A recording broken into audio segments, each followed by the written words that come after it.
미국 최북단 미네소타주. 개방적이고 진보 성향이 강한 미네소타주는 이민자들에게 관대하고 복지제도도 상대적으로 잘 갖춰진 편입니다. 그런 미네소타주 미니애폴리스시가 큰 혼란에 휩싸였습니다.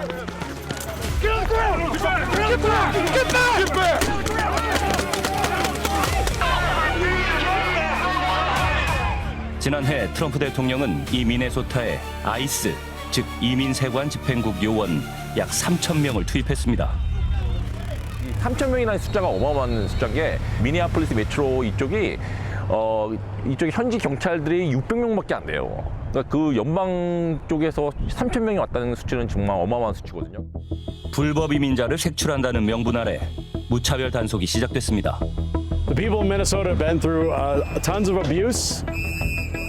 We've seen many instances of people getting dragged out of their home, getting dragged out of their windows, pregnant women getting dragged on the street by agents. There are thousands of incidences like this alone. That's its face! Stop it! They took 4,000 citizens from our states. Only 30 had criminal records. 복면으로 얼굴을 가린 채 폭력적으로 단속을 벌이는 이민세관 집행국 요원들. 곳곳에서 시민들과 충돌이 벌어졌습니다. Who are you gonna kill today? Who are you gonna shoot? Take off your mask if you're so tough! Take off your mask! This is why they cover their faces, because they want to act as unaccountable and untraceable as possible, and they are unleashed on their bad behavior and in their cruelty. We have heard that the federal government is recruiting these agents from places with questionable politics, extremist, racist, nationalist, fascist. That's very dangerous. 특히 라틴계 등 이른바 유색인종을 대상으로 벌어진 집중 단속. 겁에 질린 사람들이 교회로 피신하기도 했습니다. And then it kept getting worse. Then they were just picking up anybody that looked Latino. And so then we have reports that they were picking up teenagers and even beating teenagers up. 아이스 요원들에게 피해를 당한 한 시민을 만났습니다. 합법적인 체류자인데도 이유 없이 체포됐다고 합니다. I have a real ID from Minneapolis. And they told me if everything was fine with my status, they will let me go after they check me. And like 5 minutes later, they tell me to get out of my car and I got detained by ICE. 그는 미네소타에서 약 2,000km 떨어진 텍사스의 한 구금시설로 끌려갔습니다. And being on the facility, it was tough. People go nuts over there. They go crazy over there. I heard it was like one doctor for 200 people that he had to take care. So there was no medicine for people. No medicine. No medicine for people. I witnessed 2 heart attack people. I believe in myself someone died. They took the body out of the facility where I was. 그는 3주가 지나서야 풀려났습니다. 신분증도 돌려받지 못해 차를 빌릴 수도 없었다고 합니다. They released me on Texas. I'm from Minneapolis. They should throw me on Texas like a dog. 5살 꼬마 리암의 사연이 미국인들을 울렸습니다. 아이스 요원들은 단속을 피해 집안에 숨어있던 어머니를 유인하기 위해 밖에 있던 5살 리암을 이용했습니다. They used him as bait to try to get the mother who was inside. They had him knock on the door. A little 5-year-old with a bunny hat. They had him knock on the door to try to get the mother out. She knew what was going on, so she couldn't go out, but she was heartbroken. 리암은 아버지와 함께 체포됐지만 여론에 힘입어 풀려났습니다. 리암 외에도 많은 아이들이 이민세관 집행국 구금시설로 끌려갔습니다. 아이들이 구금시설에서 보낸 편지가 시민들을 또 한 번 울렸습니다. My name is Ariana and I'm 14 years old and I'm from Honduras. I've been detained for 45 days and I have never felt so much fear. Since I got to this center, all you really feel is sadness and mostly depression. I am 12 years old and I have been here in this detention center for 2 months. They told me that I only gonna be here in this detention center for 21 days, and I've been sleeping in this detention center for 60 days. Trying to sleep in this horrible and uncomfortable bed, going to the doctor only for them to tell me to drink more water. I am Maria Antonio. I am 9 years old from Colombia. I'm sad and I have fainted 2 times since I've been here. When I arrived, I cried every night, and now I don't sleep well. 워싱턴 DC. 분노한 청소년들이 거리로 나왔습니다. 아이스의 무차별 단속을 규탄하기 위해서입니다. We're here outside protesting because we did a walkout from our schools against ICE. They've been deporting and killing and kidnapping immigrants in our country. It's really messed up. So we're here to protest against that. It's really sad for kids to be having to go through that and to be have the worry of being deported back to their own country, which isn't really true because we're all here. 어린 학생들은 이민자를 과도하게 단속하는 정부의 조치가 수치스럽다고 말합니다.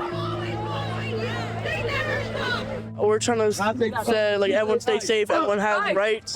People coming here legally, if they're already here, then they should be able to stay. You shouldn't deport people it's wrong. They're kidnapping and hurting, spreading out families. It's messed up.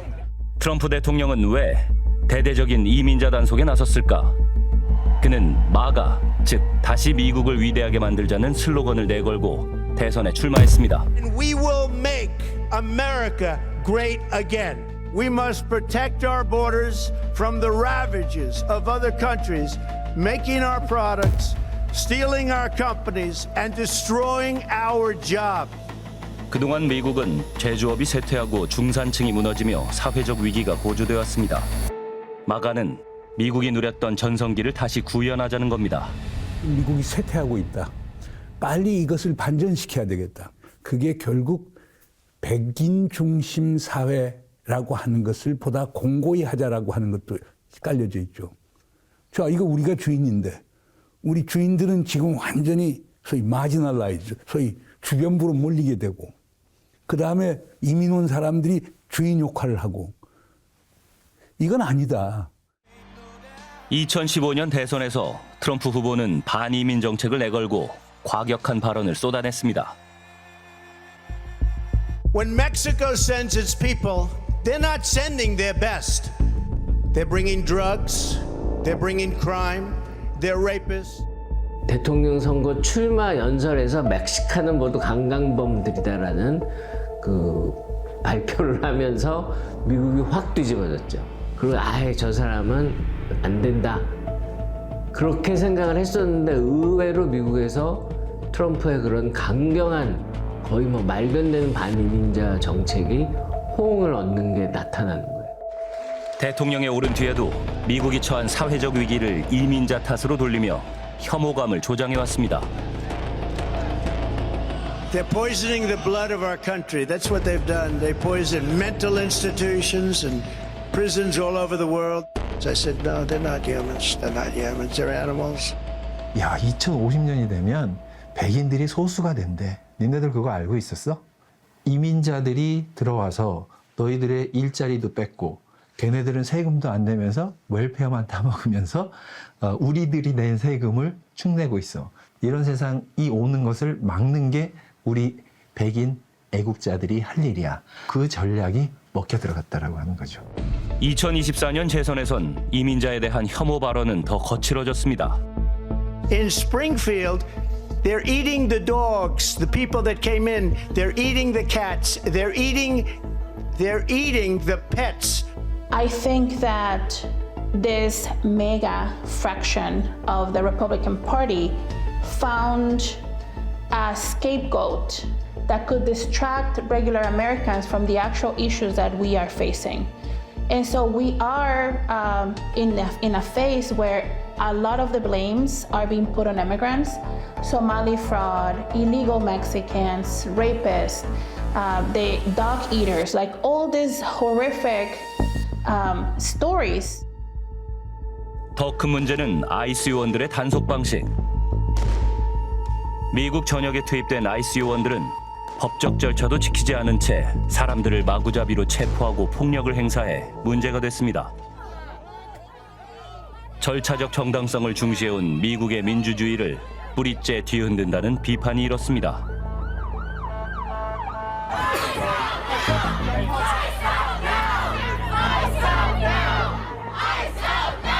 지난 미네소타 사태 같은 경우에도 그런 게 드러났죠. 법원에서 스프레이 뿌리지 말랬는데 계속 뿌려요. 근데 그걸 막을 길이 없는 거예요. 오직 시민들의 저항밖에 방법이 없는 거죠. 그래서 미국의 민주주의는 이미 무너졌다. 이걸 되살려야 된다. 지금 ICE가 하는 체포나 구금이나 이런 과정들은요, 99.9% 불법입니다. 법원에서 발급한 영장이어야만 길거리에서든 집에서든 학교에서든 사람을 체포할 수가 있는 거예요. 네. 그러면 합법적인 체포가 합법적인 구금이 될 수 있죠. 그런데 지금은 99.9% 법원에서 발급한 영장 자체를 쓰질 않아요. 그래서 법원에서 그 부당한 체포니까 풀어줘라 라고 하는 게 벌써 100여 판례가 나왔어요. 단 한 건도 지키지 않았어요. 네. 지난 1월 7일 IC 요원들과 실랑이를 벌이던 한 시민이 총격을 당했습니다.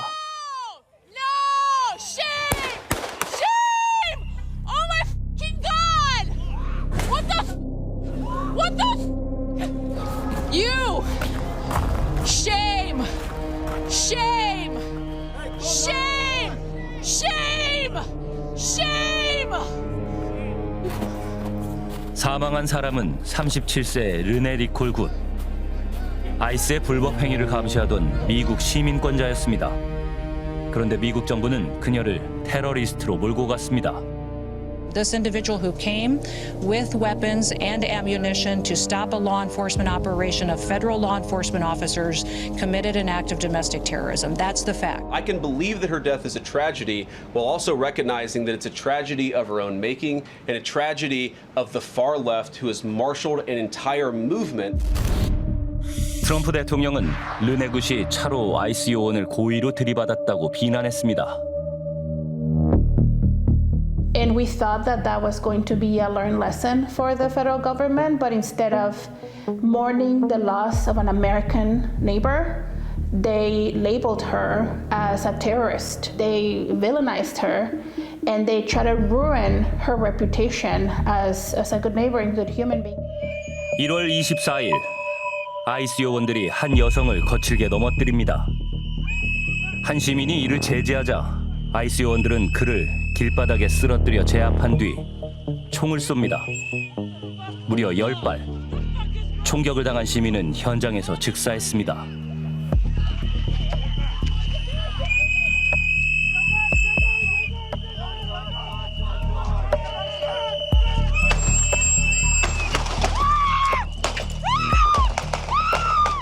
Well, I haven't heard that, but certainly he shouldn't have been carrying a gun. I don't like that he had a gun. I don't like that he had 2 fully loaded magazines. That's a lot of bad stuff.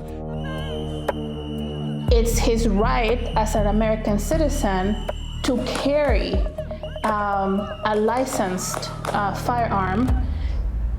We all witnessed how a peaceful observer who was indeed carrying a firearm but was not using the firearm.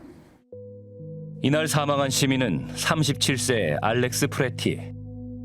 총격 현장에는 그를 추모하는 발걸음이 이어지고 있습니다. 프레티 역시 미국 시민권자. 간호사인 그는 이웃의 신망이 높던 사람이었습니다. It was murder. I would say it was murder. It was killing where it wasn't supposed to happen.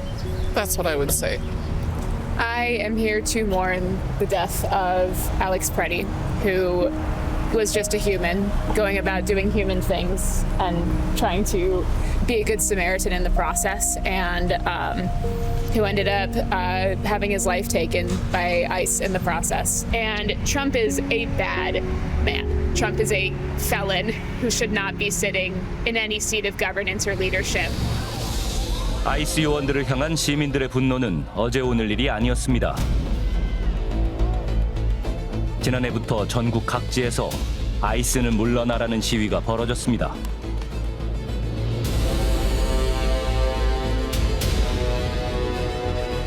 아이스 반대 시위는 반트럼프 시위로 확산됐습니다.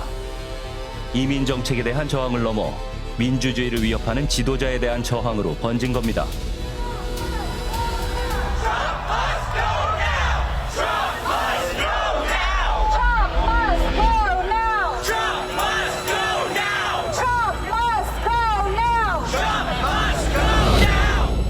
This presidency inching toward fascism, authoritarianism, and a country that resembles a takeover by one man.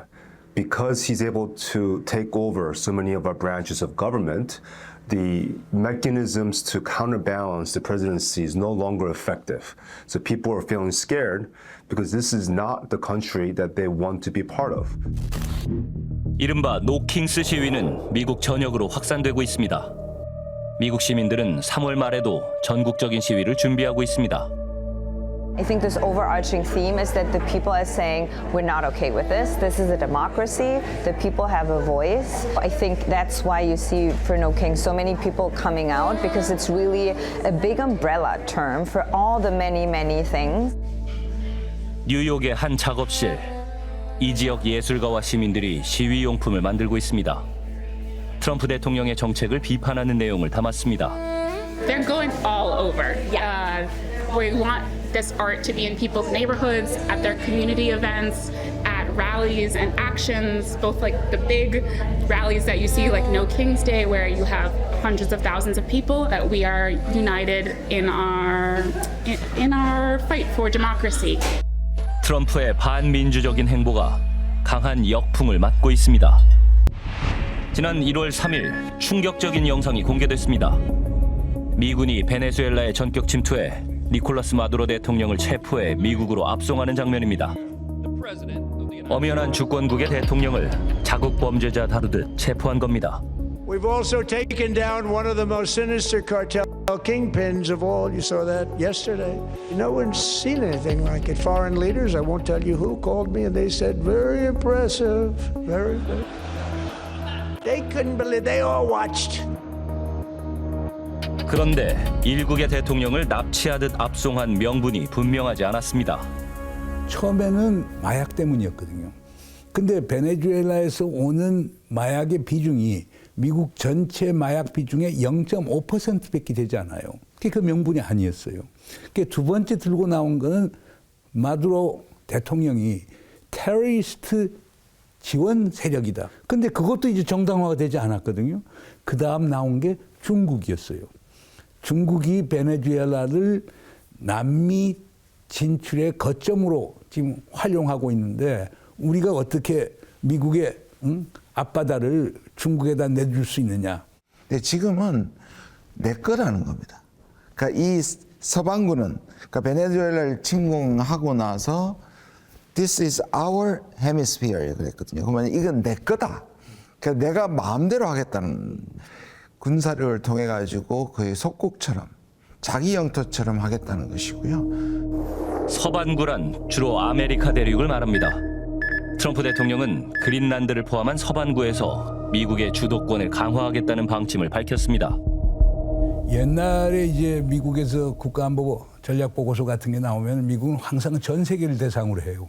유럽, 중동, 아시아에 있어서 미국이 어떻게 전략적 포지셔닝을 하냐는 게 상당히 중요했었는데 지금은 미 본토 방어가 중요하고 그 다음에 서반구. 트럼프 대통령의 발언이 이번엔 캐나다를 자극했습니다. We're going to have to keep it for the 51st state. I call him Governor Trudeau. I said, Governor Trudeau's doing a wonderful job. I think, as I've said unequivocally from the beginning, there's not a snowball's chance in hell that Canada will ever be the 51st state. 덴마크령 그린란드를 미국에 편입시키겠다는 의도를 드러내기도 했습니다. Greenland. And I think we're going to get it. One way or the other, we're going to get it. 덴마크는 그린란드가 거래 대상이 아니라고 강하게 반발했습니다. A discussion has, however, been raised about a potential sale of Greenland. This has clearly been rejected by Kim Kielsen, a position that I share, of course. 덴마크 군이 이미 그린란드에 파견되기 시작했고 나토 회원국인 스웨덴과 노르웨이, 독일도 병력을 보낼 예정인데요. 나토 회원국인 미국과 유럽 국가들 사이에 그린란드를 둘러싼 긴장이 고조됐습니다.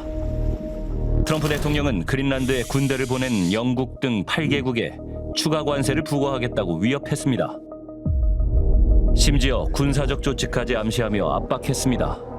If we don't take Greenland, Russia or China will take Greenland, and I am not going to let that happen. Deal they can offer you, either like Yeah, sure, I'd rather look about make a deal with them. It's easier. But one way or the other, we're going to have Greenland. And Greenland, basically, their defense is 2 dog sleds. Do you know that? You know what their defense is? 2 dog sleds. 서반구를 미국의 절대 영향력 아래 두겠다고 선언한 트럼프 대통령. 아메리카 대륙 여러 나라의 주권은 지금 존중받지 못하고 있습니다. Trump calls this the Monroe Doctrine, but the Monroe Doctrine was different. It said that the United States would not allow the Europeans to interfere in Latin America, no? But the Monroe Doctrine did not say that we are going to make the governments of Latin America our slaves, no? 가만 들여다보고 있으면은 이게 지금 미국의 이익이 된다라고 생각을 했을 때는 옛날에는 조금 힘의 사용을 좀 자제하는 쪽으로 있었다면은 지금은 아니야, 힘을 쓸 수 있을 때 써야 돼. 우리는 근육이 있으니까 힘을 보일 땐 써야 돼. 힘을 보여줄 때 보여줘야 되고 쓸 수 있을 때 써야 돼. 과거 미국의 지도자들은 내심이 어떻든 작은 나라라도 주권은 존중해야 한다는 입장이었습니다. 하지만 트럼프 대통령은 그들과 달랐습니다. He has no remorse for any kind of human being now. He's just arrogant and a very big bully. 그린란드와 베네수엘라 사태를 거치며 트럼프 대통령이 국제법을 계속 위반했다는 비판이 제기됐습니다. I don't need international law. I'm not looking to hurt people.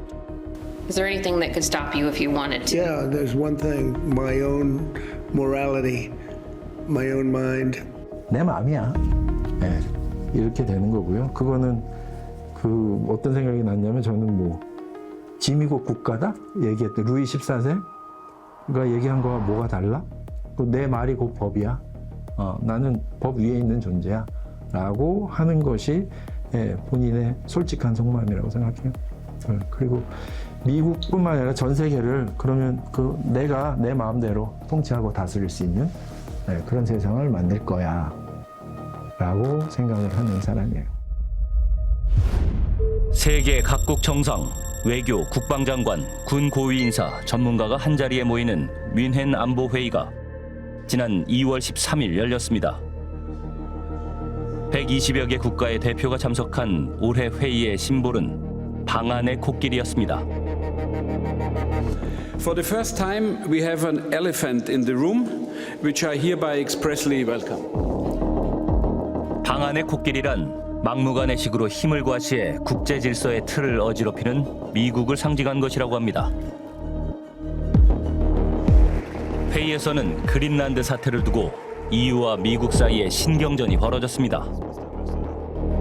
This issue of Greenland has left a very sour mark in Europe. And by the way, it's not over yet. It's left a sour mark. That we have a increased interest from administrations past of the Western Hemisphere, but we have done things in the Western Hemisphere, one in Venezuela, but two, also to exclude, like we did in Panama, the Chinese having both ports on both ends of the canal. The Greenland debate is another example of trying to exclude them from our unique Western Hemisphere zone of influence. 2026년 뮌헨 안보회의는 공식 보고서를 통해 트럼프 대통령을 파괴자라고 지칭했습니다. Donald Trump may be the most powerful disruptive force, namely the rise of political actors who do not promise reform or repair, but who are very explicit about wanting to tear down existing institutions. In the report, we refer to them as the demolition men. 트럼프 대통령을 파괴자라고 부른 이유가 무엇일까? 보고서의 공동저자 소피 박사에게 물었습니다. So I think the US, especially vis-a-vis the UN, led system, have the administration has come to the conclusion that the benefits of investing in this system no longer outweigh the costs of doing so. And the US has withdrawn massive finances from the system, both from institutions but also from initiatives. Say, okay, we're doing away with this. We're no longer defending these institutions, and we're starting to demolish some of them ourselves. 트럼프 대통령은 지난 1월에만 무려 66개의 국제기구에서 탈퇴했습니다. 루비오 미 국무장관은 국제 질서보다 미국의 이익이 우선이라고 밝혔습니다. We can no longer place the so-called global order above the vital interests of our people and our nations. But these must be reformed. These must be rebuilt. For example, the United Nations still has tremendous potential to be a tool for good in the world. That today, on the most pressing matters before us, it has no answers and has played virtually no role. It could not solve the war in Gaza. Instead, it was American leadership that freed captives from barbarians and brought about a fragile truce. 미국이 2차 대전 이후에 만들어 놨던 국제법 질서, 국제기구, 국제규범 이 자체를 미국이 완전히 지금 파괴하고 있는 거거든요. 그렇기 때문에 국제사회의 우려가 상당히 큰 겁니다. 그런데 그거에 대한 대안이 지금 보이지 않는 거예요. 미국이 추구하는 새로운 국제 질서는 무엇일까? 미국은 우크라이나와 전쟁을 치르는 침략국 러시아를 환대하는 모습을 보여왔습니다. Today, I've always had a fantastic relationship with President Putin, with Vladimir. 반면 침략을 당한 우크라이나의 젤렌스키 대통령은 면박을 주는 등 홀대했다는 비판을 받았습니다. Stupid president, $350 billion. We gave you military equipment, and you men are brave, but they had to use our military. If you didn't have our military equipment. 뮌헨 안보회의에 등장한 주 나토 미국 대사는 도움을 받으려면 비용을 내라고 압박했습니다. All President Trump is trying to do is instead of the United States taxpayers, instead of them bearing the burden of the security of Europe, we have tried to balance that out. And so President Trump looked at that and he said, we're going to fix this once and for all and make it work for the United States as well as make it work for Europe. 유럽 지도자들 사이에 더 이상 미국만 믿고 있을 수 없다는 자성론이 일고 있습니다. We have to think now, power at the European scale. This is the right time for audacity. This is the right time for a strong Europe. Wir stärken uns militärisch, politisch, wirtschaftlich und technologisch. Damit vermindern wir unsere Abhängigkeiten und unsere Verletzbarkeit. Höchste Priorität für uns hat, Europa innerhalb der NATO zu stärken. 나토 회원국들은 징병제 부활, 복무기간 연장, 핵무장 강화 등 자구책을 강구하고 있습니다. 그럴수록 군사적 긴장은 높아질 수밖에 없습니다. 미국에 대한 세계인들의 인식도 부정적으로 바뀌고 있습니다. 조사에 응한 나라의 시민들 30% 이상이 미국이 없더라도 국제 문제를 해결할 수 있다고 답했습니다. 또한 대부분의 국가가 미국을 전보다 위협적인 존재로 본다고 답했습니다. I think for many in the region, the current policies of the United States are quite counterproductive in terms of what it's doing. And adding to the fact that partners are no longer really sure, is the United States defending us vis-a-vis Russia, vis-a-vis China? I think for Europeans especially, there's also another component of the United States now also being seen as a direct threat, not just no longer being a defender, but also a direct threat.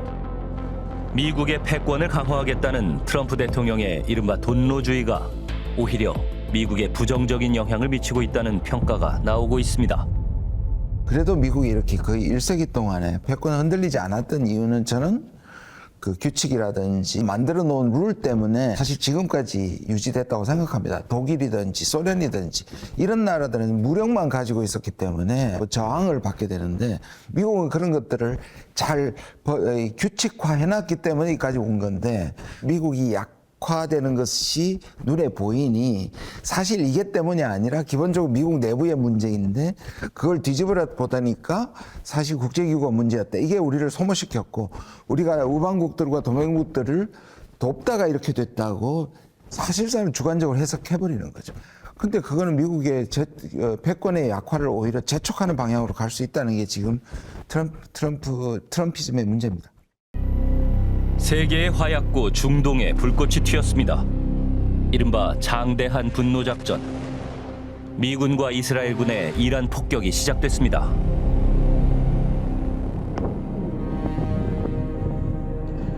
حضرت آیت الله العظما سید علی حسینی خامنه ای در راه سربلندی حرم جمهوری اسلامی ایران شهد شهیدگوارای شهادت را نوشیدند و به ملکوت اعلی پیوستند. 첫 기습 공격에 이란의 최고 지도자 하메네이가 목숨을 잃었습니다. 이란은 복수를 다짐했습니다. 민간인 피해도 급증하고 있습니다. 이란 남부의 한 초등학교. 폭격으로 175명의 어린 학생들과 교사들이 목숨을 잃었습니다. 트럼프 대통령이 내세운 전쟁의 명분은 이란의 핵 개발을 저지한다는 겁니다. Just imagine how emboldened this regime would be if they ever had and actually were armed with nuclear weapons as a means to deliver their message. 이란의 입장이 궁금했습니다. PD수첩이 주한 이란 대사를 직접 만나 물었습니다. برنامه هسته‌ای ایران کاملا از ابتدا صلح‌آمیز بوده و گزارش‌های مکرر آژانس هم این رو اثبات کرده. اخیراً هم فکر می‌کنم روز گذشته بود دوباره مدیر کل آژانس IAEA اعلام کرد که هیچ شاهدی دلایل اثبات کننده‌ای که فعالیت‌های هسته‌ای ایران نظامی وجود نداره. 2015년 미국과 이란은 이란의 핵 개발을 상업적 용도로 제한하고 국제 원자력 기구가 통제한다는 핵 협정을 체결합니다. A historic understanding with Iran, which, if fully implemented, will prevent it from obtaining a nuclear weapon. 하지만 트럼프 대통령은 이 협상을 파기했습니다. 그리고 지난해 6월 미군이 이란 핵시설을 전격 공습했습니다. Tonight I can report to the world that the strikes were a spectacular military success. Iran's key nuclear enrichment facilities have been completely and totally obliterated.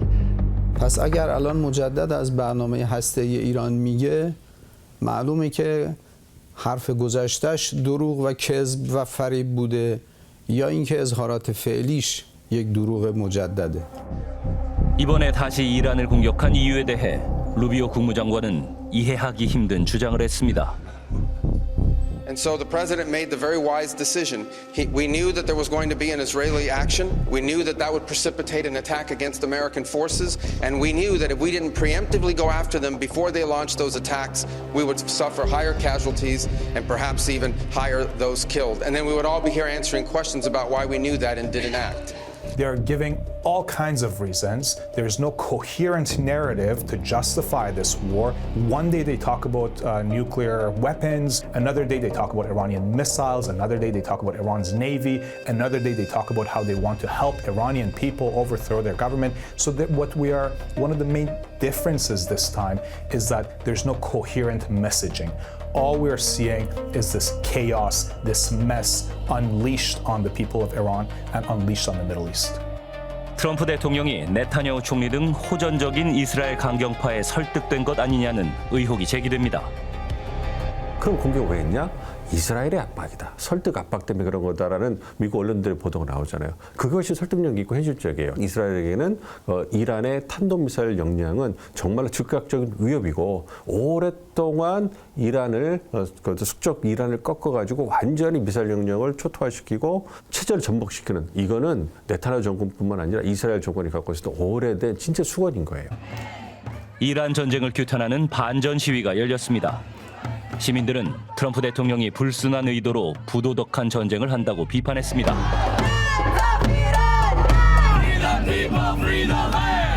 I think that the vast majority of what Trump is doing overseas is to distract from things that are very, very, very unfavorable to him, such as the Epstein files, and like I said, the transfer of wealth from the people to the extremely wealthy and corporations. Well, I would say to that, I don't understand why bombing a girls' school and killing 80 young girls under the age of 12 is bringing peace to the world. Trump is only bringing more death and destruction and poverty and exploitation to the world. Bombing Iran doesn't bring peace. Bombing Iran brings death. 이란 폭격에 대한 여론도 악화되고 있습니다. 전쟁에 찬성한다는 시민은 고작 27%입니다. 심지어 트럼프 대통령의 핵심적인 지지층인 마가 진영에서도 비판의 목소리가 나오고 있습니다. 이란 전쟁은 세계 경제에 큰 타격을 주고 있습니다. 걸프 지역 산유국들의 유전 시설이 공격 표적이 되면서 미국은 물론 전 세계가 석유 파동을 우려하고 있습니다. 이토록 위험한 전쟁을 벌이며 트럼프 대통령은 의회의 승인조차 받지 않았습니다. 어떻게 보면 미국의 민주주의가 무너지고 있잖아요. 그러니까 의회도 무시되는 거고 전쟁을 할 때도 의회는 완전히 무시되는 것이고 트럼프가 그렇게 제어되는 것들 다 없애버린 거죠. 사실은 전적으로 자기 중심으로 가게 만든 것이고 그리고 주변에는 어른들의 축이라고 일기 때는 그런 것들을 자제시키는 사람들이 있었는데 지금은 이기 때는 전문성 다 제치고 자기 말을 무조건 예스 해주는 사람들로만 채웠기 때문에 사실 지금 트럼프를 제어할 수 있는 사람이 없는 것이죠. 트럼프 대통령이 군주나 귀족처럼 정치를 한다는 논문까지 나왔습니다.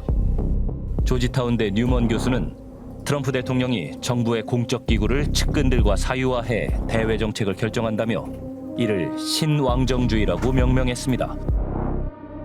You don't want to have personalistic rulers because they will basically give stuff to their friends. And so instead, how do you create a more fair, just, equal society is you have arm's length governance. The first Trump administration was more constrained by the bureaucratic actors, the old Weberian type of politics. And those actors really got marginalized in the current Trump administration. And so decision-making is very much focused around Trump and his, what I would call his court, you know, his family, his ideological allies, and then those kind of economic and financial backers that promote him.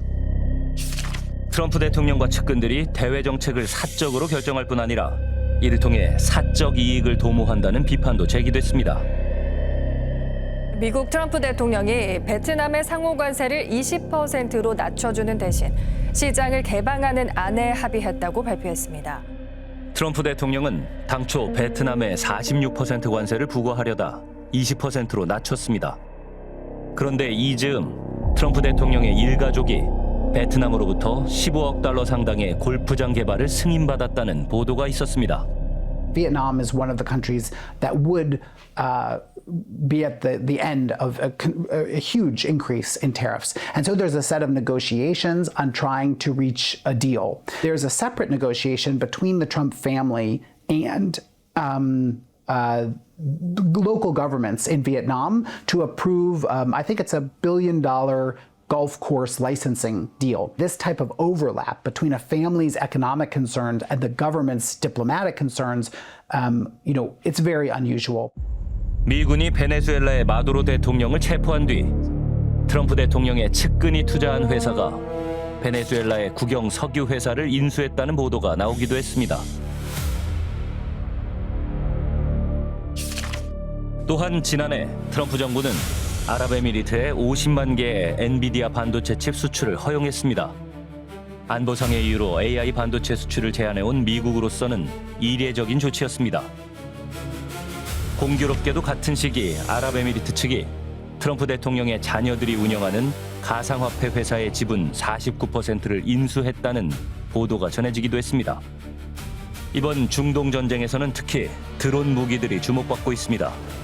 그런데 트럼프 대통령의 아들들이 드론 회사에 투자했다는 사실도 알려졌습니다. 트럼프 대통령이 2기 집권에 성공한 뒤 벌써 천문학적인 이득을 얻었다는 의혹도 제기됐습니다. One of the worst elements of the Trump administration, and there are so many, is it's an administration that based in part at least on grift. Trump is using the presidency for personal profit. According to some reports, he has enriched himself to the tune of $1.4 billion already, just 1 year in. I've been saying, to understand Donald Trump, you've got to follow the money.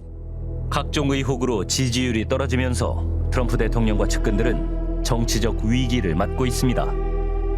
If we lose the midterms and we lose 2028, some in this room are going to prison, myself included.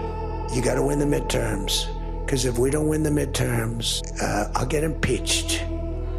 게다가 최근 미국 사회에 큰 충격을 주고 있는 앱스타인 성범죄 파일도 트럼프 대통령의 발목을 잡고 있습니다. 트럼프 대통령도 깊게 관여됐다는 의혹입니다. 앱스틴 파일이요.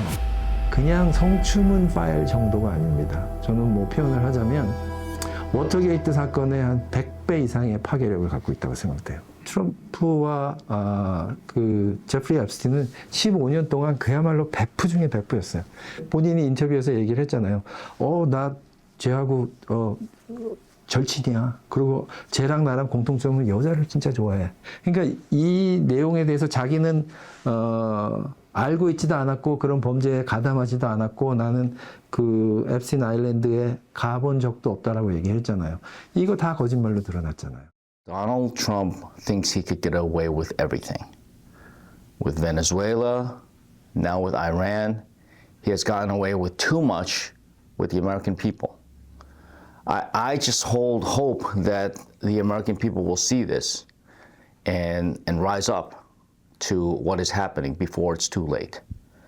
But there's no control over what Donald Trump is doing. 세계 초강대국 미국 대통령의 거침없는 행보가 미국 민주주의와 국제 질서를 위태롭게 만들고 있습니다.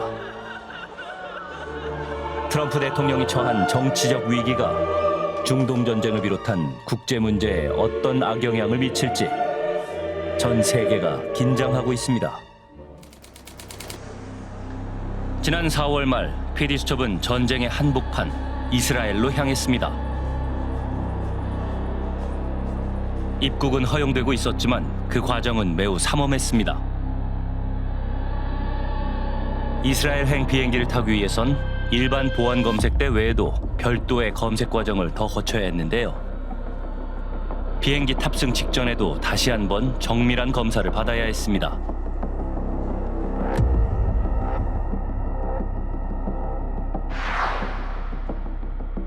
이스라엘에 도착해 찾은 곳은 예루살렘에서 서쪽으로 약 30km 떨어진 도시 베이트 셰메시.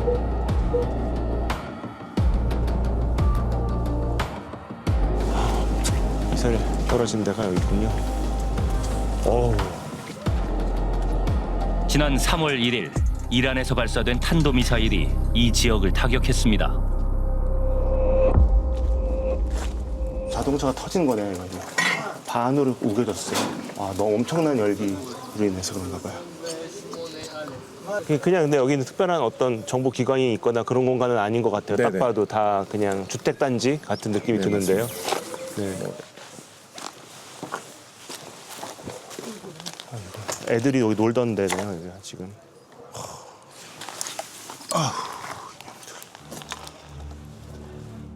이란의 강력한 미사일은 평범했던 민간인 마을을 덮쳤고 마을은 한순간에 모든 것이 무너진 폐허로 변했습니다.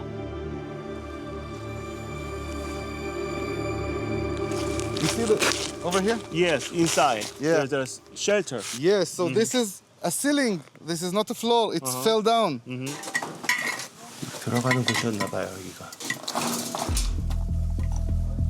마을 사람들이 공동으로 사용하던 방공호. 당시 이곳에는 폭격을 피해 달려온 주민들이 모여 있었지만 미사일은 건물을 뚫고 지하 방공호까지 직격했습니다. 이게 지금 아까 위에 있던 천장이라는 게 지금 이날 9명이 숨지고 약 50명이 부상을 당했습니다. This was a bomb that spreads. It blows up in the air and releases a lot of smaller bombs. That's why the whole neighborhood got damaged from the blast. Also from the blast was very strong. All of the rooftops, all of the windows was smashed. About 80 meters from here, maybe even 90 meters from here in that direction. 지난 2월 28일 시작된 미국과 이스라엘의 대규모 이란 공습.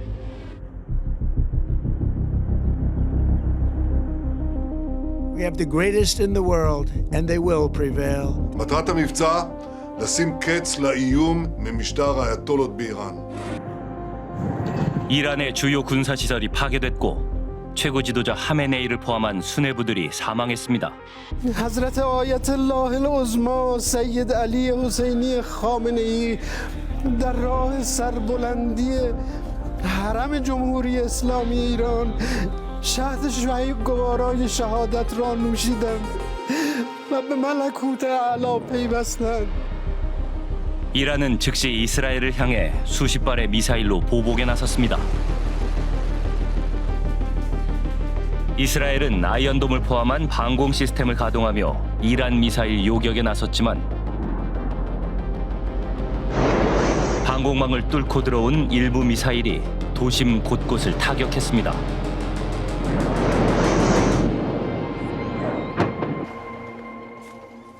시몬 씨에게도 악몽처럼 잊을 수 없는 날이었습니다. Be careful, זה הכל. I'm walking not far from here. אני שמעתי פיצוץ. Wow. My friend called me. He said, your house going. I come here. Wow, everything kaput. 평생을 지켜온 삶의 터전이 한순간에 내려앉았습니다. You know, these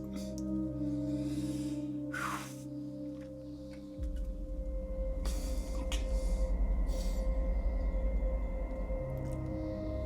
50, 60 years I'm here. 60 years. Yes. 60년간 사셨다고. 9 people. It's all my neighbors. I know everyone. In Israel they pay for in the world. This in the pay. This nothing, this money, but people is died.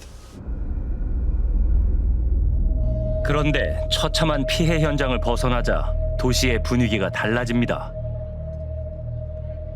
전쟁 중이라는 사실이 느껴지지 않을 만큼 담담해 보이는 이스라엘의 도심과 시민들의 일상. 얼마 전 폭격을 맞은 건물 주변도 마찬가지였습니다. The Israeli people, we're used to it. It's not new. It's not our first war. It's a tough neighborhood, Israel in the Middle East, and we need to, to learn to live with it. And how do you describe your life? Regular life. 이스라엘에 살면서 전쟁은 피할 수 없다는 이스라엘 시민들. 더욱 예상치 못한 건 이들은 지금 전쟁이 끝나기를 원치 않는다는 것이었습니다. Regarding war, I believe that war is a necessary evil to get rid of evil, and without war, you can't have peace. So yeah, it's a necessary evil to have, but and it's sad, but it's what ultimately brings peace. How do your friends talk about the war and they agree with this war in Iran? Right, correct. I think pretty much everyone. אם צריך, למשל, איראן תוקפת אותנו, רוצה להרוג את עם ישראל, להשמיד את עם ישראל, צריך לתקוף בחזרה. אני רוצה שיהיה שלום. אנחנו בתורה שלנו, זה כתוב, צריך שיהיה תמיד שלום, לא משנה יהודי, גוי, לא משנה מה. צריך שיהיה שלום. אבל כמובן, מי ששונא אותך ורוצה להרוג אותך, בא להורגך, השכם להורגו. 이스라엘의 한 여론조사에서도 국민의 약 65%는 이란과의 전쟁이 끝나지 않기를 바란다고 답했습니다. 이스라엘 국민들은 왜 전쟁을 원하는 걸까? And so Israelis believe that Iran is a very significant threat, military and strategic, but primarily they view Iran as an existential threat. There is an understanding that Iran can somehow completely destroy Israel. And the only way to hold back or to prevent or destroy the threat is military action. 이슬람 국가들로 둘러싸여 있는 이스라엘. 그런데 생존의 위협을 받는다는 불안은 더 오랜 세월로 거슬러 올라갑니다. 서기 이제 1세기, 2세기 그 무렵에 이제 유대인들이 이제 로마의 속주가 싫다라고 하면서 독립운동을 펼칩니다. 그걸 가만히 볼 수가 없었던 로마가 집 밟아버리거든요. 이른바 디아스포라, 그리스어로 흩어진다란 말인데 유대인들의 방랑 생활이 시작됩니다. 2000년이죠. 2000년 동안이요. 2차 세계대전 중에 600만 명이라는 유대인이 학살당하지 않습니까?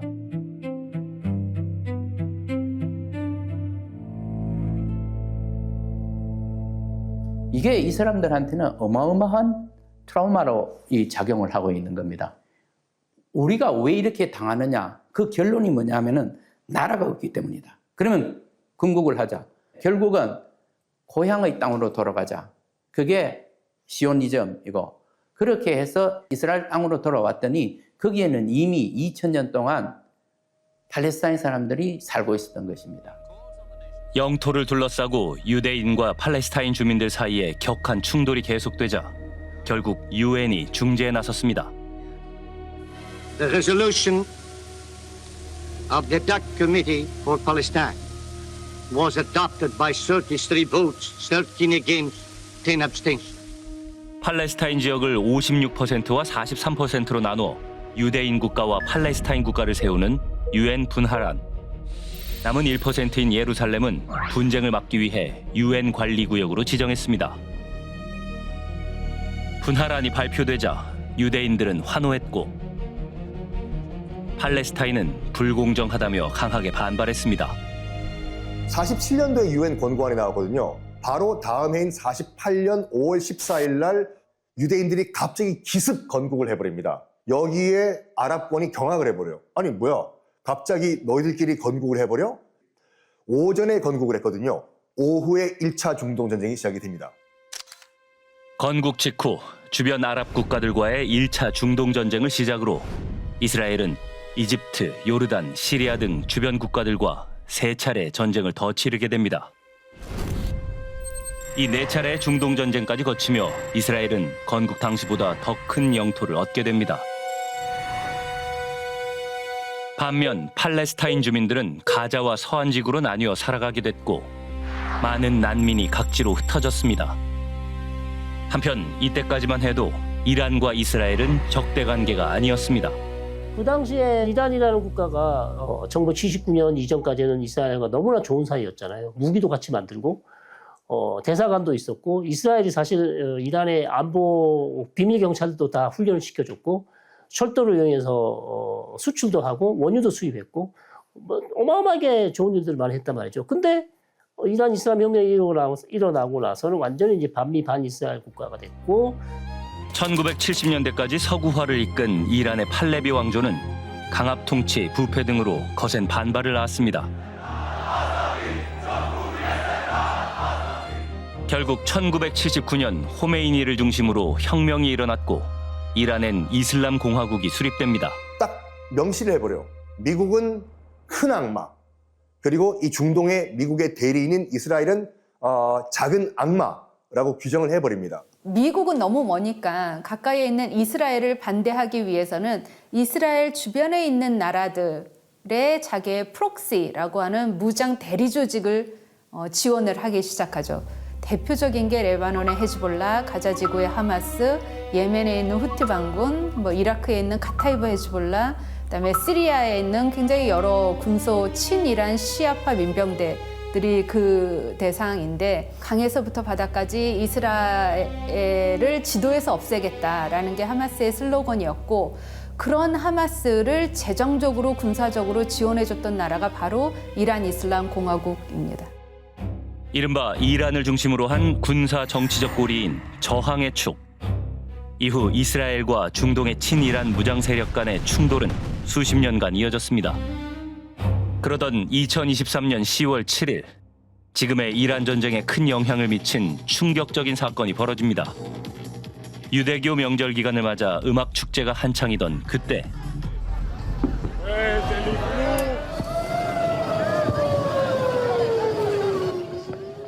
경보음이 울리며 로켓탄이 하늘을 가르기 시작했습니다. 패러글라이더를 탄 팔레스타인 무장정파 하마스의 기습. 동시에 지상에서는 오토바이와 차량을 이용한 무장대원들이 장벽을 넘어 몰려왔습니다. I'm lying down, and everyone is lying down because Gaza is bombing us. 축제 현장은 순식간에 아수라장이 됐습니다. 하마스 무장대원들은 축제장뿐 아니라 민간인들이 거주 중인 마을까지 침투했습니다. 많은 사람들이 이유도 모른 채 숨졌습니다. עוד לא ידעתי מה באמת הולך, מה קורה. יכולים לראות ברקע אפילו השאיר את הגופות שלהם. 한 30개 마을이 습격을 당했어요. 그러면서 그 마을에 들어가서 민간인을 학살했죠. 저는 그 영상 봤거든요. 왜냐 하마스 바디캠에 달았던 영상이에요. 보기가 충격적인 영상들. 그다음에 뭐 아이들 뭐 불 지르는 영상도 있죠. 성폭행 뭐 이거는 거의 뭐 트라우마 수준이죠. 트라우마 수준이고 잊혀지기 어려울 거예요. 하마스는 심지어 대피소에 몸을 숨긴 사람들에게마저 무자비한 공격을 가했습니다.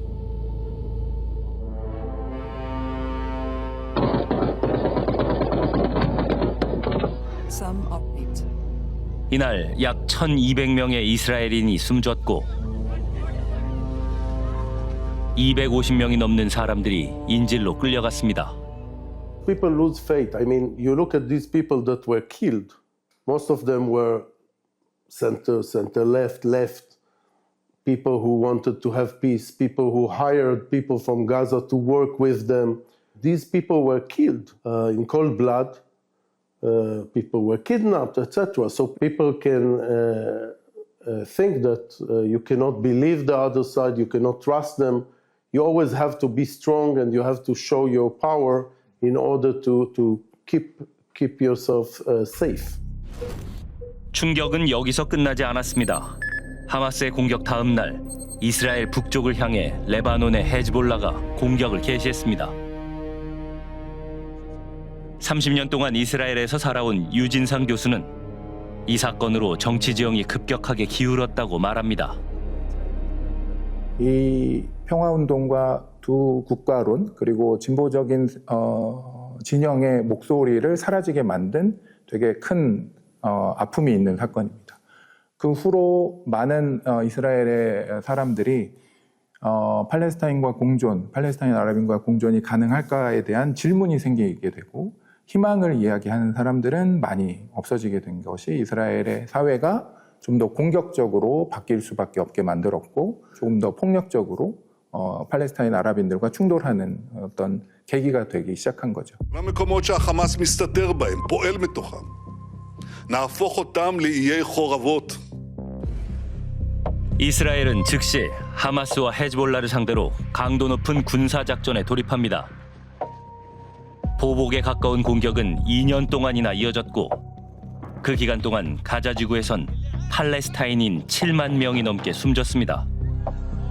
그리고 레바논에선 100만 명의 피난민이 발생했습니다. So one lesson is not to rely on deterrence, but on preemption. We don't wait to assume their intentions, but we preempt. 이스라엘은 이번 대이란 공습 당시에도 이란의 핵 개발이 임박해 안보를 위해 더는 대응을 늦출 수 없다며 선제 공격을 시작했습니다. PD수첩은 이스라엘 방위군을 찾아 이스라엘의 입장을 직접 들어봤습니다. This is a regime that has vowed to annihilate the state of Israel and has acted on a plan. Hamas, Hezbollah, the Houthis, different groups in Syria and Iraq. October 7th, they were, a lot of it, they were behind it. We saw those threats, understanding those were imminent threats, that if we don't act against them now, there will be a very, very heavier price and much more difficult situation later. 레바논 내 무장정파 헤즈볼라에 대한 공격 역시 위협에 대비하기 위해선 불가피하다는 이스라엘. 하지만 이는 방어 차원을 넘어섰다는 지적도 있습니다. 이스라엘군이 국경이 아닌 레바논 영토 안쪽에 자의적인 경계선을 설정하고 헤즈볼라의 접근을 차단하고 있기 때문입니다. 레바논은 이를 영토 침범이라고 주장하고 있습니다. Our defense doctrine says that you need to bring the war to your enemy's territory. Because if it's in our territory, it means civilians very quickly. Such a small country, we saw what happened on October 7th. It was just, they massacred hundreds of civilians, communities. It was just a few kilometers. So definitely our war with our enemies has to be on their territory. 영토가 좁은 만큼 대응이 늦으면 치명적일 수 있기에 전쟁은 자국이 아닌 상대의 영토에서 치러져야 한다는 이스라엘. 전문가들은 이런 주장에 강하게 의문을 제기하고 있습니다. 공격할 것이 우려돼서 내가 미리서 공격하겠다. 이런 논리는 처음 들어봐요. 이건 명백한 국제법 위반이고 전범 국가들이 하는 행위라고 저는 생각해요. 주변국에 비해서 우리나라가 작은 나라다. 작은 나라니까 선제 공격하고 작은 나라니까 미리서 응징하고 작은 나라니까 어떤 폭력도 정당화된다는 그런 논리는 세상에 도대체 어디가 있을까요? 그렇게 생각하면 작은 나라는 모든 전쟁의 정당성을 갖겠네요. 더군다나 이스라엘은 지금 무력, 군사력에 있어 주변국에 비해서 압도적 우위를 갖고 있어요. 그렇게 많은 사람들이 집단적으로 이 말이 안 되는 논리에 취해 있을까? 이게 문제겠죠. 이스라엘의 최대 도시 텔아비브.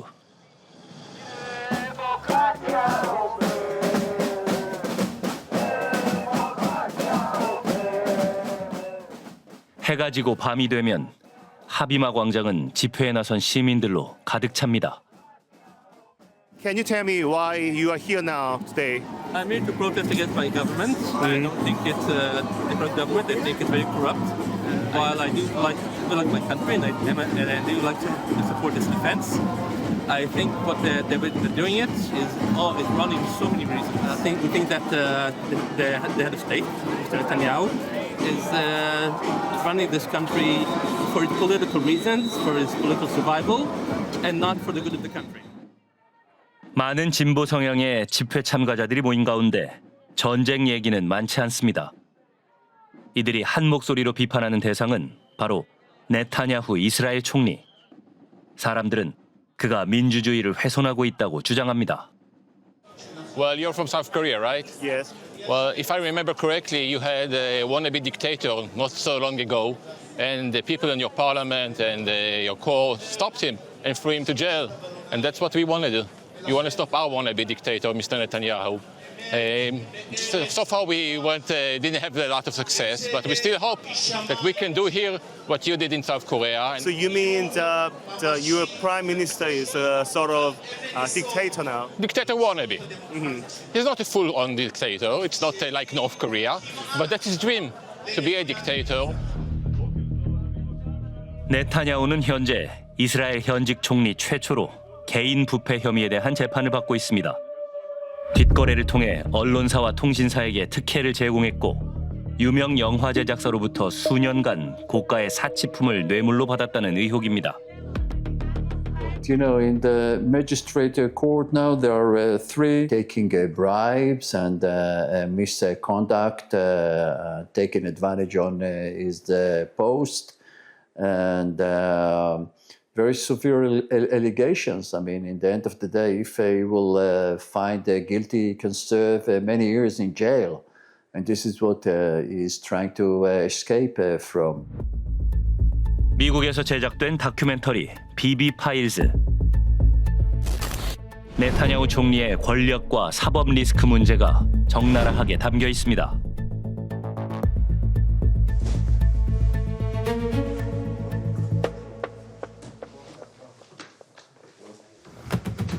השאלה הראשונה שלנו כלפיך זה אם קיבלת איזושהי טובת הנאה אתה או מי מבני משפחתך בעשור האחרון מאנשי עסקים בעלי הון. אם קיבלתי טובת הנאה, קיבלתי דברים מחברים קרובים, ידידים קרובים, כגון סיגרים, דברים מהסוג הזה, אבל רק בידידים קרובים. זה לא טובת הנאה להבנתי. הדבר הזה, כשיש לו את התעשייה הציבורית, התקשורתית, שעובדת יחד עם ניסיון של הפללה. האם אתה יודע שרעייתך קיבלה כמתנה לצורך העניין תכשיט מארנון מילצ'ן? לא, אני לא יודע שקיבלה. אבל אולי קיבלה, אולי לא. 그의 아내 사라 네타냐후도 비리 혐의로 수사를 받고 있습니다. 하지만 이스라엘의 전쟁과 안보 위기 속에 네타냐후 총리의 재판은 수차례 연기됐고 사법 절차는 7년째 이어지고 있습니다. 18년 동안이나 장기 집권 중인 네타냐후 총리. 그는 이스라엘의 우파 아이콘으로 불립니다. 보통 사람들보다 네타냐후 총리는 좀 더 강경한 우익입니다. 이 아버지는 매우 강경한 우익 역사학자입니다. 그러니까 팔레스타인 사람들하고 아이언 커튼을 치고서 살아야 된다라고 생각하는 사람입니다. 그리고 네타냐후가 하버드대에서 공부를 하고 있을 때입니다. 그때 1976년에 엔테베 공항 사건이 벌어집니다. 엔테베 공항에 유대인들이 잡혀서 인질로 잡혀 있는데 이때 이스라엘 특공대가 가서 그 사람들을 다 구출해서 옵니다. 그 작전에서 이스라엘 특공대 중에서 한 사람이 전사를 합니다. 그 전사한 사람이 바로 요나탄 네타냐후, 자기 형입니다. 그래서 네타냐후 총리는 당시에 공부를 하다가 이스라엘로 돌아옵니다. 그리고 요나탄 인스티튜트라는 그 연구소를 만들어서 그것을 운영을 하면서 정계에 서서히 발을 들여놓기 시작을 합니다. אני מחויב לערכי החופש והדמוקרטיה, כפי שאני מחויב לערכי הנצח של עם ישראל. 1996년 47세의 나이로 이스라엘 최연소 총리가 된 네타냐후는 우파 성향이었지만 중도 정당들까지 아우르며 정권을 운영했습니다. Since 2019, he lost it. He's really, and that's because of his trial, because there's allegation about corruption and stuff like this. Because of his trial, he's going against the courts, he's going against civil society. 의원 내각제인 이스라엘에서 정권을 잡으려는 정당은 의회의 과반을 확보하거나 모자란 만큼 여러 다른 정당들과 연대에 성공해야 합니다. 그런데 네타냐후는 자신의 사법 리스크로 형편이 어려워지자 극우 세력들과 손을 잡았습니다. Most of the parties running for the Knesset refused to help him undermine the independence of the judiciary. So he brought in fractions of society that in the past he himself refused to be identified with. And that was the deal that he made with them, whereby they do whatever he asks, and in return, he will allow them to pursue their respective agendas, sectorial agendas. 네타냐후는 연정의 대가로 내각의 핵심 요직도 극우 성향 인사들에게 내줬습니다. 대표적인 인물은 국가안보장관 이타마르 벤그비르와 재무장관 베잘렐 스모트리히. 특히 국가안보장관인 벤그비르는 과거 인종 혐오를 선동한 혐의 등으로 유죄 판결을 받은 전력이 있는 인물입니다. 그러니까 얘들의 얘기를 들어주지 않으면 연정이 무너지잖아요. 그럼 계속 얘들은 지금 웨스트뱅크에서 팔레스타인 애들 돈 주지 마. 그리고 웨스트뱅크에서 이스라엘 구구적인 정착존 아이들이 테러를 하잖아요. 서한 지구는 팔레스타인 거주 지역이지만 3차 중동 전쟁 후 이스라엘이 군사적으로 점령해온 곳입니다. 이스라엘인들은 정착촌을 무단으로 세우며 갈등을 키워왔습니다. 최근엔 팔레스타인 주민들의 영토를 빼앗고 폭력까지 자행하고 있지만 이스라엘 정부는 이를 묵인해왔습니다. 그러니까 팔레스타인 마을에 불을 지르고 자동차에 불을 지르고 총을 쏘고 사람을 죽여요. 그럼 잡아야 되잖아요. 안 잡아요. 이거는 말이 안 되죠. 이런 상황을 계속 방치를 하는 것 자체가 결국 나타냐의 가장 큰 문제가 되죠. 특히 하마스 기습 당시 안보 실패 책임론이 커지자 네타냐후는 가자 지구에 대해 강력한 군사작전과 잔혹한 응징으로 보복에 나섰습니다. כל איש חמאס הוא בן מוות. חמאס זה דאעש, ונרסק ונחסל אותו, כפי שהעולם ריסק וחיסל את דאעש. 가자 지구와 외부를 연결하는 통로를 봉쇄했고 의약품과 의료 장비를 포함한 구호 물자의 반입도 막았습니다.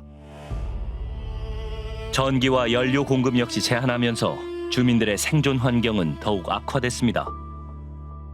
쉬지 않고 이어진 폭격은 아이들의 생존마저 위협했습니다.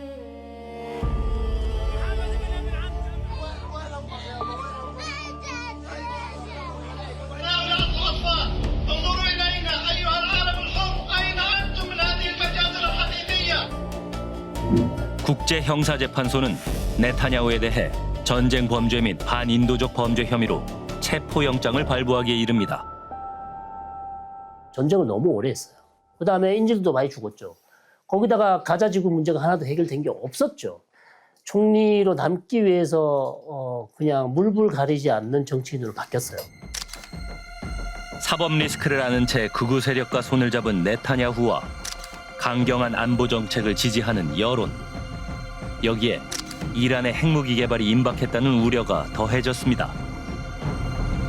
When you're enriching uranium to the point of over 60%, it becomes very hard for anybody to believe that it's really only about civilian purposes. They have completely come to accept the idea that Iran is enriching the uranium for military purposes. Are they really? I certainly can't know. But it is an administration that it's a regime that has backed very violent militia groups around the Middle East. And so the combination of the Iranian regime's militant posture in the Middle East makes it likely that they would like to back their own position, strengthen their own position by having nuclear weapons.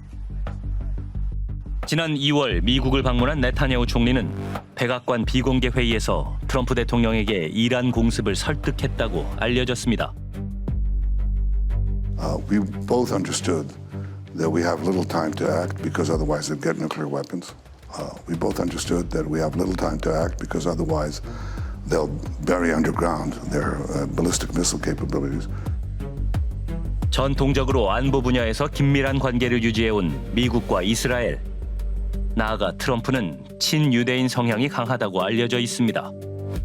트럼프 대통령은 유대인들이 매우 똑똑하다. 이 사람들한테 뭘 맡기면은 제대로 해낸다. 그래서 유대인에 대한 인상이 참 좋습니다. 그리고 쿠슈너도 유대인입니다. 이 쿠슈너는 이방카의 남편이죠. 그리고 이방카가 이 쿠슈너하고 결혼을 하면서 개종을 해서 유대인이 되었습니다. 그 이방카는 지금 유대인입니다. I have an idea.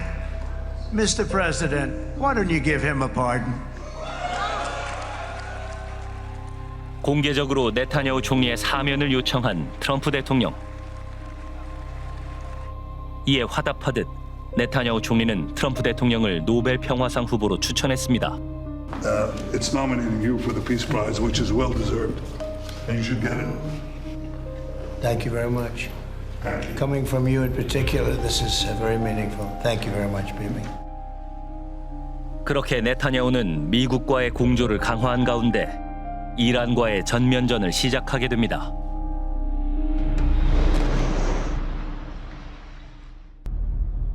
이란은 미국의 압도적인 군사력에 정면으로 맞서는 대신 전 세계 에너지 공급의 목줄이라 불리는 호르무즈 해협을 봉쇄했습니다. 미국이 다른 나라의 도움을 요청할 만큼 호르무즈 해협에 대한 이란의 장악력은 여전히 강력해 보입니다. 호르무즈 해협을 둘러싼 이란의 해안선에서 날아오는 미사일, 그리고 물 위에서 돌진해오는 고속정예 협공이 호르무즈를 이란의 요새로 만들고 있습니다. 전쟁의 파장은 중동을 넘어 전 세계 경제 불안으로 번졌습니다. 호르무즈 해협을 이란이 봉쇄했는데 그거를 뚫지를 못하잖아요. 트럼프 대통령 입장에서 전쟁을 빨리 끝내야 돼요. 전쟁을 오래 끌고 갔을 때 정치적으로는 도움되는 게 별로 없어요. 11월 중간 선거도 있고요.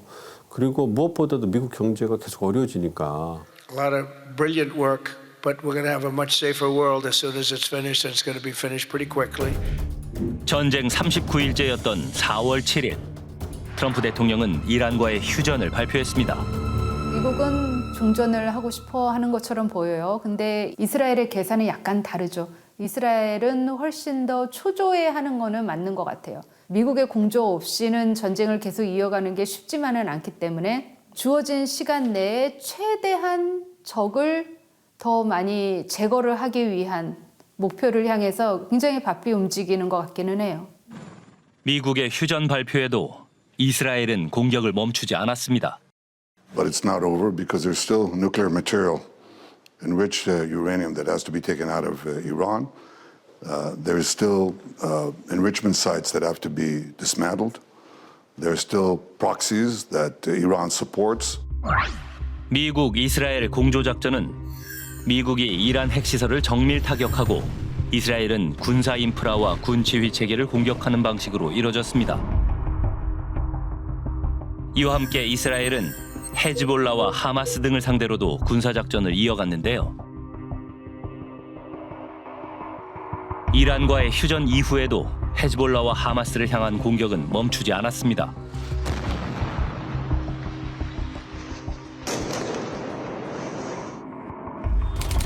오히려 휴전 다음 날인 8일엔 약 10분 만에 레바논 100곳 이상을 폭격했습니다. 모든 것이 잿더미로 변해버린 일명 검은 수요일.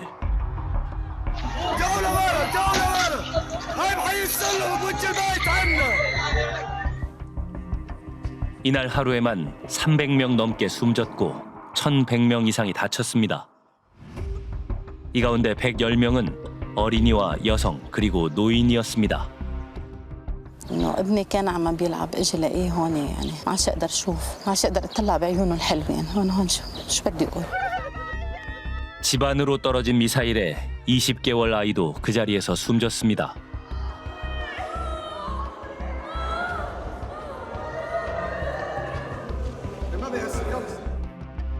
며칠 후 방탄복을 입고 레바논 땅의 모습을 드러낸 네타냐후 총리. נכונות להילחם והם נלחמים היטב, המלחמה נמשכת, כולל בתוך רצועת הביטחון בלבנון שיש עוד מה לעשות ואנחנו עושים אותה. 마치 모든 것을 집어삼킬 듯 이스라엘의 무차별적인 공습은 그 후로도 쉬지 않고 휘몰아쳤습니다. 미국이 진짜 통제 가능하다고 믿을 정도로 공조를 했느냐라고 하면은 거기에 반문이 좀 있는 거죠. 그러니까 미국의 방향에 공조하는 것처럼 제스처만 취했지 실제는 안 한 거죠. 실체적인 통제력은 없다라고 하는 게 이제 맞다고 봐야 되는 것 같아요. 국제사회의 강한 요구에도 이스라엘은 헤즈볼라에 대한 공격을 멈추지 않고 있습니다.